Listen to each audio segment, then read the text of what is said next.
Hey guys, it's Amy at Zoe Beck, and I'm going to do my weekly reading update for February 9th, 2020. God, me and Sundays, I schedule all the rest of the days of the week, but Sunday is just not there in my head.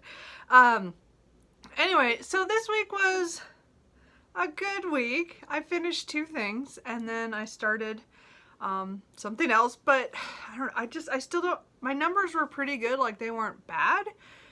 But I still wanted more. I just feel like I still had issues with how much I was reading after work. And it's just been busy at work. And so I get home and I'm tired. And then I waste time and I waste time. So I'm hoping, just kind of as a little update thing, I'm going to try to do, not quite a habit tracker, but like try to do certain things after work this next week and see if I can do it. And one of them is exercise and the other one is writing. Or at least something to do with my writing. So we're gonna see if I can do this. Again, my problem is I come home from work and I don't want to do anything, let alone cook. So Sunday, I'm actually cooking at lunchtime and then doing something for a crock pot for dinner, so that I have enough food to carry me through the week without cooking. So we're gonna see how this goes. So I'll let you know if you're interested. Just trying to get more habits. I'm like, as I said, I get really, one of those things is I just don't do anything and I just lose time and I just go, what did I do with all that time? A lot of it's watching television or looking at social media, and I really want to cut back on the social media, just how much I'm looking, because I don't need to look that often. And then watching BookTube is like a lot of time, and so I want to read more and write, and then I do need to exercise. Anyway, so we are going to try, see what happens if I can do this week. I'm already not sure it's going to work, but we're going to try. So anyways, now that I've told you that, let's talk about the books. So I'm going to talk about the books that I finished, the ones I'm in the middle of, and what I'm hoping to read this week. Or maybe far future, what I'm thinking I'm going to read. I don't know if I'm going to get to anything else after I show you the book that I'm reading. Anyway, so I finished The Shadowy Horses by Susanna Kearsley. Did I finish this Monday? Monday or Tuesday, and this was just fantastic. So this is a story, it's not like some of her other ones that has like a dual timeline. This was only one timeline, but I really liked it. I was really surprised that I did. Not because, no, I like her, but I meant as in that because it wasn't a dual timeline. I kept hoping for one, and then then I got got about a quarter of the way through and I go, oh wait, there's not going to be one. So it was just different for me compared to her other books, but I really liked this. This was about an archaeologist called Verity, who used to work at the British Museum, but decided that wasn't really the where she wants to do archaeology. She wants to be more freelancing. So one of her ex-boyfriends is on a dig in Scotland, and he suggests her for this project, and so she comes up for the interview, and it has to do with another archaeologist whose dig this is wants to find where it happened to the missing the 9th Roman Legion. So what I liked about this is that it had all that history of the 9th Roman Legion. It has stuff about archaeology that kind of get an insight into that, which is fun. I mean, I was never going to be an archaeologist, but I had friends who were really interested in that kind of stuff, and of course I love history, so it was really, that stuff was fun. So it wasn't overly historical that way. It was just, it had a lot of those details that I liked, even though this is from 1999, I think. So, I mean, you have to understand it's that time, it's modern to that, 97. So, just kind of think, no cell phones, okay? Or not everybody had not many at all, ever. Anyway, it doesn't come up at all, let's just put it that way. So this is 1997, but it's contemporary for that time. So I thought, again, but it's mostly this kind of, it was really nice to Scotland. Again, it's I don't remember what the city's name was. It was like Eyemouth. So it was kind of interesting. So I guess it's really there. So that was cool. But there's also a supernatural element or a speculative element of why they think that the Roman Legion did show up there at this field. because of a young boy in the neighborhood who says he can see the sentinel, which is kind of like a ghost. So this is this is connected to books she wrote later, which was the Winter Sea and mostly the Firebird. But I didn't know that when I read those books, so I picked this up finally just to read his backstory. He's in the Firebird. He's Robbie in here, but he's Rob in that one. Anyways, it was really fun. The story itself, she always has a really has a romantic element in it, but it's not over. The story is really about the history and the people and what's kind of going on with that, and it's not really. I mean, it's in there, but it's not. It's not the main line, I guess is what I want to say. But I really enjoyed this. It was one of those things where I picked up this read and I just loved it from the first page, and read it not as fast as I could, but just like I just kept wanting to pick it up, which is why I love reading. And this was definitely one of those books. It definitely tells me that I need to stop putting off reading her other books, because every time I pick one up, I really enjoy the experience. And I know that like this one, like the other three that I've read, which I've read, The Winter Sea, The Firebird, and Mariana. All of them I want to pick up again and read, but I need to get through her other books. And I hear really good things about The Rose Garden. And what was the other? Yeah, so and then there's a couple other ones that I haven't even gotten to. Like I have them all. I need to read them. Anyway, so you might see a few Sagana Curiosities this year. I'm hoping to pick them up more frequently and get through them, because I'm already ready to do rereads. Because again, The Winter Sea I have reread already, because I read it before I read The Firebird 2 years ago it was. I don't think, wasn't it 2 years? I don't remember. Anyway, but point is, I love this book. It was just good. And again, I will say that I didn't think the climax was perfect at all. Like, no. I would have done it differently, or I would have changed something. But I think overall, the story arc all worked. I liked and again, the romantic element was great. I liked the supernatural part of it, and I did like a lot of it. I just think I would have done it a little differently, or yeah, it wasn't the greatest climax, but I think overall I liked everything up to that point really perfectly. So it was, I mean, again, I gave it 5 stars, but it only had one little down point for me, was just I didn't like as well. It could have done something a little differently. But again, it was one of her first books, so I guess I'll give it that. Anyway, I don't know, but I really, really enjoyed that. Then I picked up Some Tame Gazelle by Barbara Pym. So here we go. I know people love this book. I mean, the reason I bought this is because Shawn the Book Maniac and Ange Beyond the Pages was reading Barbara Pym. I think there was somebody else too, but I have never read her, and I'd heard her name, but I didn't know anything. So I picked up her first book, the Some Tame Gazelle, because this was one of the ones that everybody had agreed was a good one. And I agree. I think a lot of people will love this. And I did enjoy a lot of this. I did not hate it. I did not, so don't get me wrong. I'm not saying that I hated this. I did not. But to me, this was really hard to get into. The first 75 pages, I was thinking about DNFing every other minute. Like, I just like, okay, let's, you know, it was just more, it was, so small town life in the 1950 in England, or, you know, or late 40s. It's after the war. So it's following 2 spinster sisters who are probably in their 50s.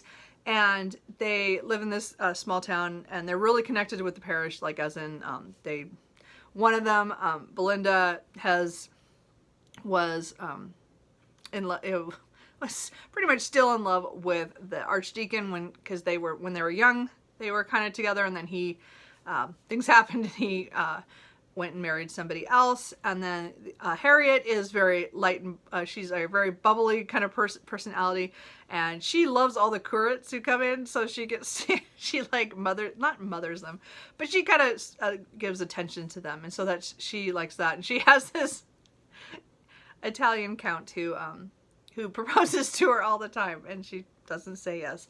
So they're very subtle. They're again, they live together. They live in a house together. You know, there's this. So it's very small town quality because everybody knows everybody and everybody's in everybody else's business. But I don't know. There was something about this, like in the beginning, it was just really slow for me. It didn't hold my attention enough. And so I was like, kept pushing, and I'm like, okay, it's, the back says there's supposed to be these two men who show up that kind of change things. So I was like, well, when they show up, maybe it'll get better. And it did. And I actually liked, from page 75 on, I liked most of it. Like, it was definitely different.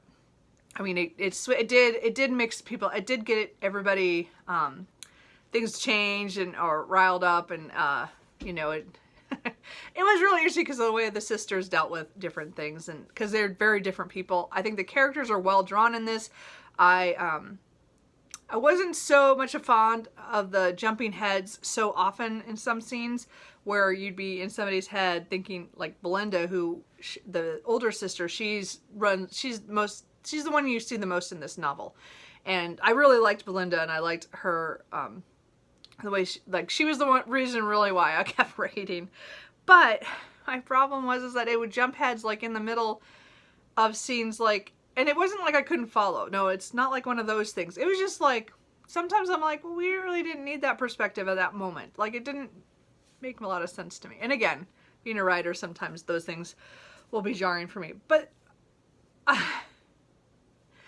so I really liked the second half, or because it's only a 250-page book. So I liked most of the book. I really liked, again, I liked the small town atmosphere. I liked everybody and everybody's business, and all the way things were happening like that. It was very interesting, you know.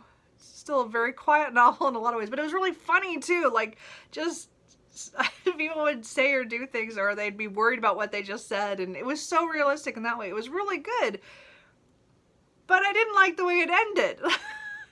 And so I had a really slow start. I didn't like it at the beginning, and then I finally got into it, and I really liked it, and then I didn't like the ending. I didn't like the way, I don't want to spoil it. To me, it was just like, that was all for nothing, I guess is what I want to say. So maybe some people like that. I get that, but as I said, it wasn't a great read. It's not like I hated it, so it's not like that. I would be willing to read another one of hers. I'm not sure what I want to pick up. I know Excellent Women is another one. I'm just not sure. Like, it would probably be until next year before I pick one up. But I would like to try her again. I think, I didn't love it as much as I wanted to. I was really hoping to find out that I really liked her writing. I think her writing's well done. Like, that is not, it just, to me, this story started out way too slow. Like, it was just building, or it was telling us what everybody was doing and what life is like in too long a period before something changed. I think that's what I want to say, at least to me. So anyway, I do want to read another one. If you have a suggestion of what one I should pick up, again, it's probably going to be a year before I do that. But I think I want to give her one more chance, and maybe I'll appreciate this one more once I read another one of her books. And maybe I just need to, it's her style that I'm not, I didn't gel with quite soon enough. Like, it just took me too long to get into it, but we will see. So anyway, that's that one. So those are the ones I finished. So let's talk about the ones I'm DNFing. Just because it's before we get into the next one. I have decided I am going to DNF this. I am just not interested in this story anymore.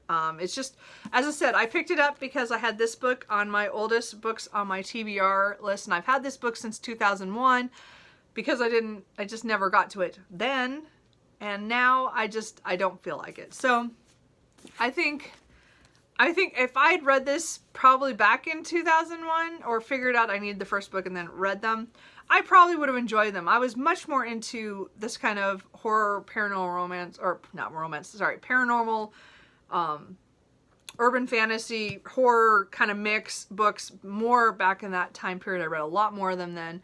I've kind of, as I said, my reading taste kind of spread out. So I don't read quite so many of these, but it was hard for me because I didn't really enjoy the main female character that was started with this. And so I've just decided that, you know what, I don't need to force myself. So I will be getting rid of both of these books. So I DNF'd another book off my oldest books off my TBR. Because this is the first book in that series, in the African Immortal series, by Tanarive Due. So I'm just going to get rid of both of them and just move on. And I think that's something I'm learning about my oldest books on my TBR. is that a lot of the reasons that they're still sitting on my shelf is because I've lost interest in them. And I don't think I knew that. Like, I don't know if I could say that completely, because I still wanted to read Snow Country and I hated it. I still wanted to try this series. I tried it. I just didn't like it. I don't like it enough to continue. So those books are gone. A couple more off my TBR, and one more less on my oldest books on my TBR. So I'm weeding these out, but just not in the way I was planning. So anyway, so I kind of picked this book up to reread. Again, this is the Witchwood Crown by Tad Williams, the first book in the Last King of Ostenard series, epic fantasy. This is the next set of the next trilogy past Memory, Sorrow, and Thorn, which is one of my favorite series of all time. Tad Williams is one of my favorite authors as well. So I got about 340 pages in last summer. I was going to reread this, and I kind of still wish I had, because there's a lot of stuff that I probably don't really remember, because I read this about 2.5 years ago. But I have decided not to continue rereading this. I'm going to put this back on my shelf. The reason being is I decided at the last minute to join Tome Topple. And so I am reading book 2 in The Last King of Ostenard, which is Empire of Grass. I've had this book since May. I have wanted to read this since May, but I am doing that thing where I know I'm going to love this. I love Tad Williams, and I love this series. I mean, this book was my favorite book of 2017. And I know I'm going to reread these books. Don't get me wrong. I buy the hardbacks. This is one of 2 authors that I buy hardbacks for. And I always buy his hardbacks in this one, like mostly this series. It's really only this series. I don't really buy the other ones in hardback. But when it's the Memory, Sorrow, and Thorn, and then The Last King of Ostenard, I'm going to be buying hardbacks. But then I'll buy the paperbacks so I can reread them. Okay, so now I've explained it. So this is, again, epic fantasy. Again, it follows the Memory, Sorrow, and Thorn trilogy. Read that first. Do not...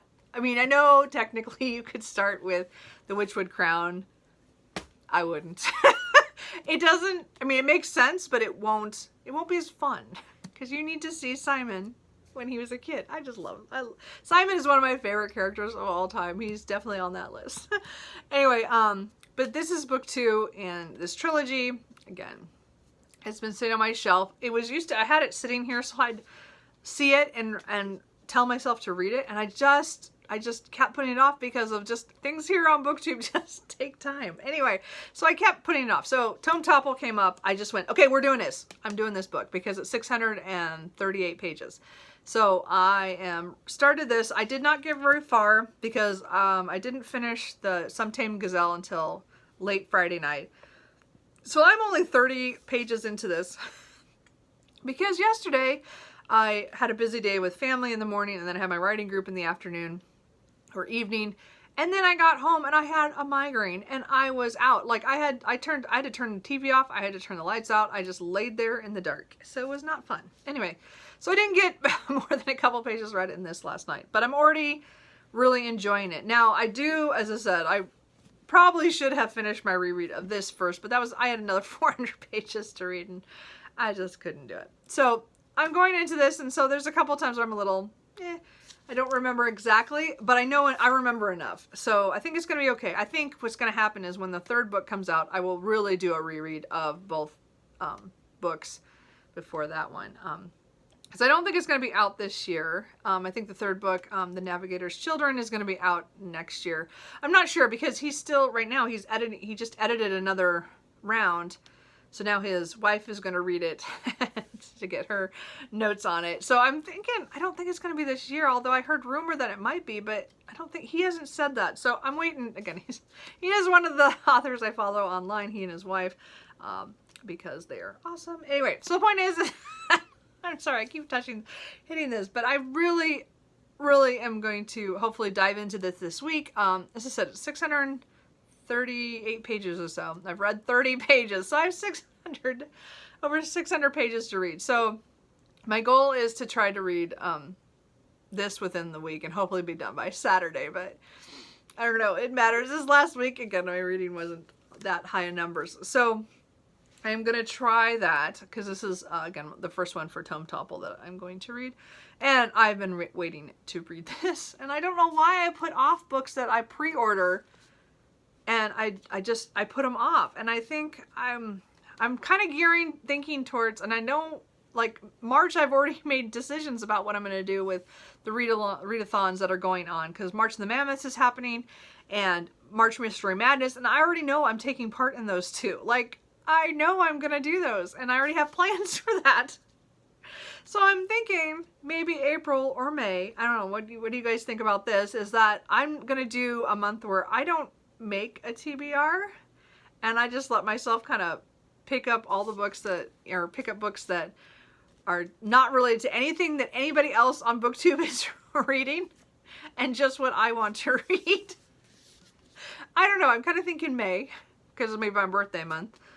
So I might do that where I just either do like all my old books on my TBR, just that's my TBR, or if I just pick up all the books that I've gotten already this year, especially my pre-orders, and just read them. I don't know. I'm coming up with a plan. You guys have to let me know what you think. But anyway, so I have only read 30 pages. I already love the writing. I love the stories. I love the people, the characters in here.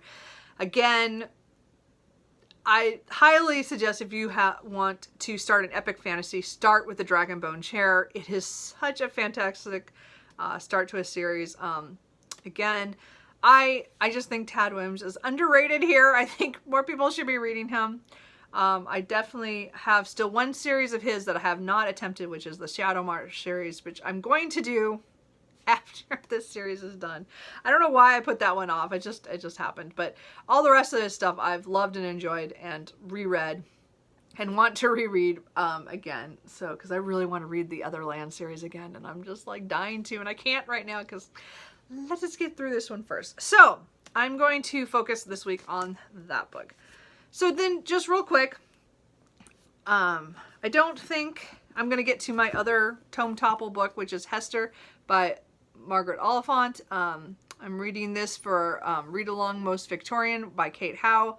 But I'm hoping next week this is what I'll be reading. But so I don't, unless I finish the Empire of Grass before before Saturday, I don't think I'll be touching this. So anyway, but that's my, again, that's Victorian novel with an older woman who kind of runs things, and she kind of gets her nose into everybody's business, the kind of thing. And then one of the people or one of the families that she kind of brings into her circle has a daughter named Hester, and Hester and her and what's her name? Catherine do not get along very well. So anyway, we'll see how that goes. I did pick up from the library Showa, A History of Japan, 1926 to 1939 by Shigeru Mizuki. And I didn't look for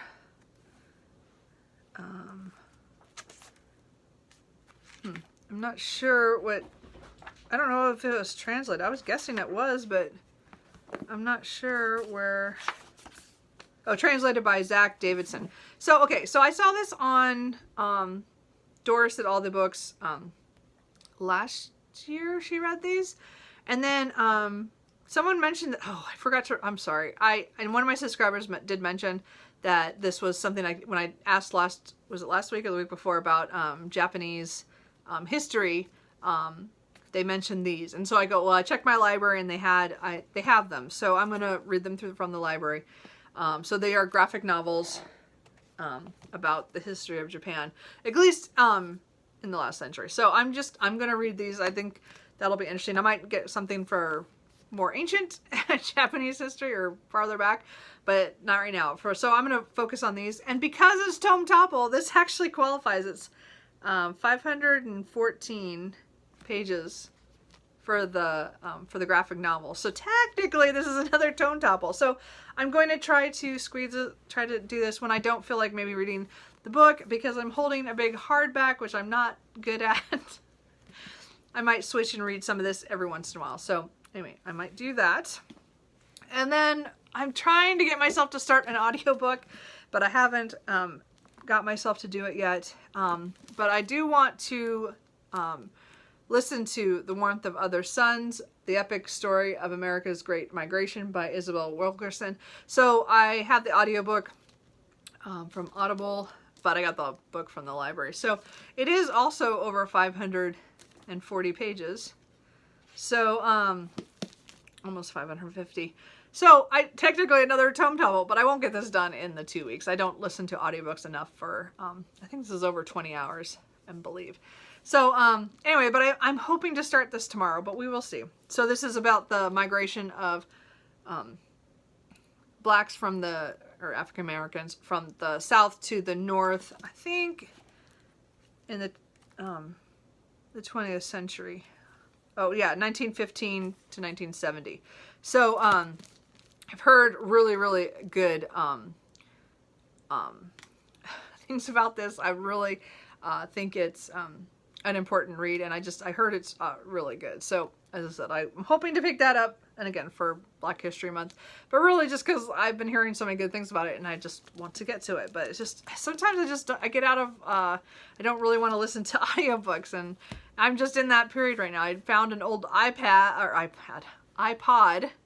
And put that in my car. So I've been listening to music, like really old music that's like a mix of like stuff I've collected all through the 2000s. So I don't know. And the 90s probably. There's a lot of 90s and older stuff in there too. Because of my age. Anyway, but the point is it's been fun to listen to old stuff. But I do want to try to start to listen to that. So I think that's everything. I have rambled on long enough. Anyway, so what are you guys reading right now? Or anything good? Are you guys doing Tome Topple? As I said, I just kind of last minute decided I put up a TBR on Thursday, and I'm like, I'm just gonna do it. And I had all these books on my TBR, and I'm ignoring most of them. Anyway, that's another reason why I want to kind of think about maybe giving myself a month where I don't do a TBR, and or I just do all the oldest books on my TBR, or I don't know. I just feel like I need to not participate in so many things on BookTube, just like at least for a month, and just read what I feel like reading, and that doesn't connect to somebody else's reading. Just I don't know why that's bothering me. I think picking up the Shadowy Horses was just fantastic, and I felt so good about that, and it was like I want that feeling of that reading that book. Now again, Empire Grass is already doing that for me because, again, one of my favorite authors. So I need to be picking up these books, not always pick up books that I see that I should pick up or that other people are reading, so then I should try that. I mean, there are some books that I really, truly, and some authors that I'm not reading as much of because I'm picking up all this other stuff. And I don't know, this year just feels like I'm reading a lot more bigger books, which is good.